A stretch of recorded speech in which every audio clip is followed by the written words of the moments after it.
Aujourd'hui, nous parlons des passeurs d'âmes, des âmes errantes, des défunts, des entités, du chemin des défunts. Bienvenue sur ma chaîne, la chaîne qui traite des énergies, de la sophrologie, du développement personnel, du mieux-être et comment activer vos énergies positives. Je m'appelle Jérôme Paraché, je suis sophrologue et énergéticien. Restez jusqu'au bout, parce que pour les personnes qui sentent les présences, qui voient des visages, je vous proposerai une méthode pour vous permettre d'utiliser ces capacités. Alors, qu'est-ce qu'un passeur d'âme ? En fait, c'est une personne qui a la capacité à faire franchir des étapes à une âme. Donc dit comme ça, c'est vraiment très simple. Ces étapes peuvent être dans la vie ou dans la mort. Les étapes permettent de prendre conscience de certaines choses et de passer un cap dans son cheminement, dans son chemin de vie. Le passeur d'âme a donc des capacités à faire prendre conscience et à donner un déclic aux âmes pour qu'elles avancent sur leur chemin. Alors une âme est créée dans un monde énergétique qui vibre plus haut, qui vibre au-delà de nos sens. C'est pour cela qu'on ne perçoit pas ce monde, ou en tout cas pas aussi facilement que le monde matériel. Nous sommes dotés de sens, et nous sommes éduqués à capter tout ce qui vient du monde matériel.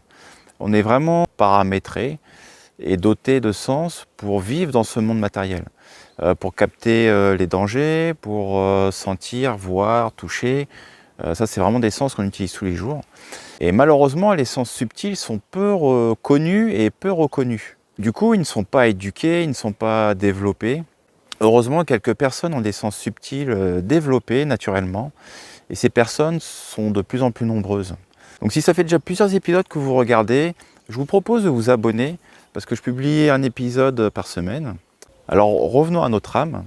Elle va s'incarner dans un fœtus assez tôt dans la grossesse pour entrer dans le monde de la matière.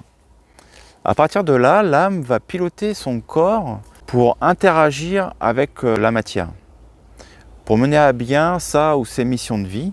Et le corps, c'est vraiment le véhicule terrestre qui va permettre d'accueillir l'âme et ça va permettre à l'âme d'expérimenter des choses et d'évoluer dans le monde de la matière. Une âme, à chaque fois qu'elle fait une incarnation, c'est pour vivre des expériences, c'est pour apprendre quelque chose et c'est pour évoluer.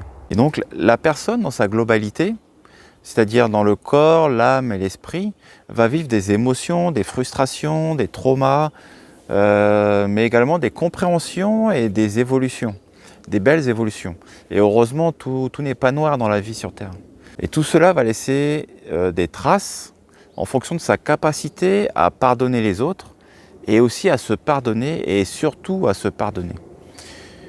Pour comprendre ce raccourci, je vous invite à voir l'épisode 12 sur l'effet miroir pour comprendre pourquoi finalement c'est se pardonner qui est essentiel. Alors une fois l'aventure terrestre terminée, la personne meurt. L'âme quitte son corps et par la même occasion le monde matériel. Si tout va bien, l'âme rejoint la lumière pour aller dans son monde énergétique d'origine.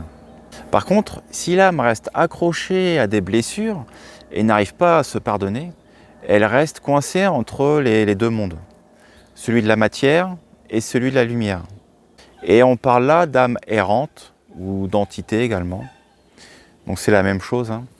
Ces entités vont rester focalisées sur un événement qu'ils n'ont pas digéré.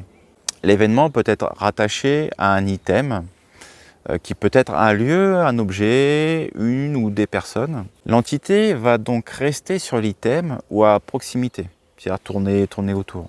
L'énergie de l'entité, ses émotions non digérées, vont donc se mêler à l'énergie de l'item, pour créer ce qu'on appelle une possession plus ou moins forte.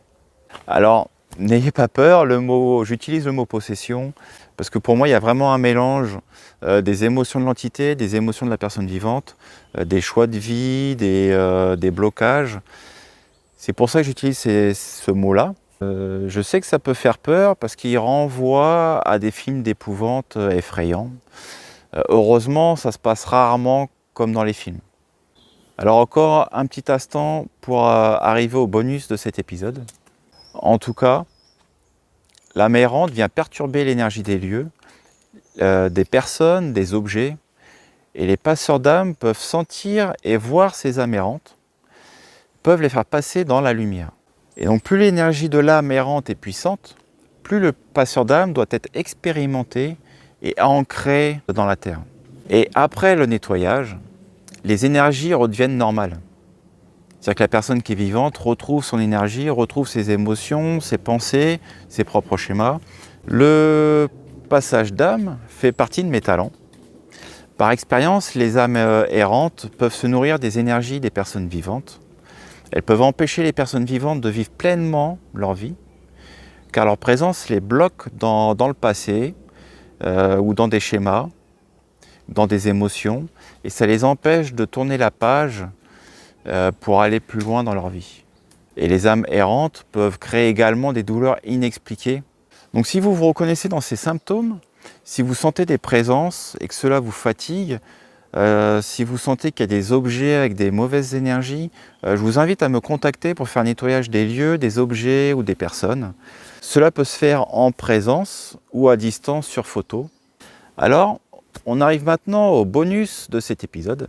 Certaines personnes sentent des présences, voient des visages, sans savoir quoi faire. Elles n'ont pas encore expérimenté le passage d'âme. Pour faire passer des âmes errantes à la lumière, cela nécessite une absence de peur, un ancrage et un centrage dans le cœur sans faille.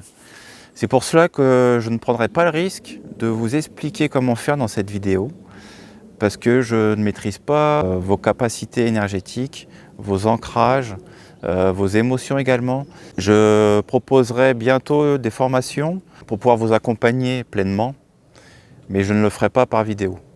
Alors par contre, si vous percevez un défunt et que vous sentez que c'est un proche, un ami ou de la famille, vous pouvez rentrer en méditation pour faire le vide dans votre esprit et passer en état de conscience modifié. Pour ceux qui ne savent pas méditer, je vous invite à regarder l'épisode 4 qui va vous permettre d'apprivoiser cette méthode. Une fois que vous êtes en état de conscience modifié, vous pouvez interagir avec l'âme errante, interagir avec votre proche décédé et rentrer en communication.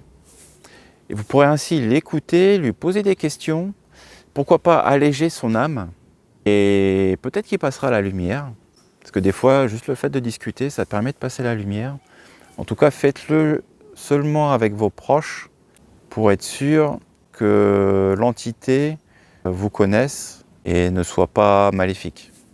Si vous avez appris quelque chose, je vous invite à cliquer sur le pouce. La vidéo est terminée. Portez-vous bien et à bientôt, bye bye.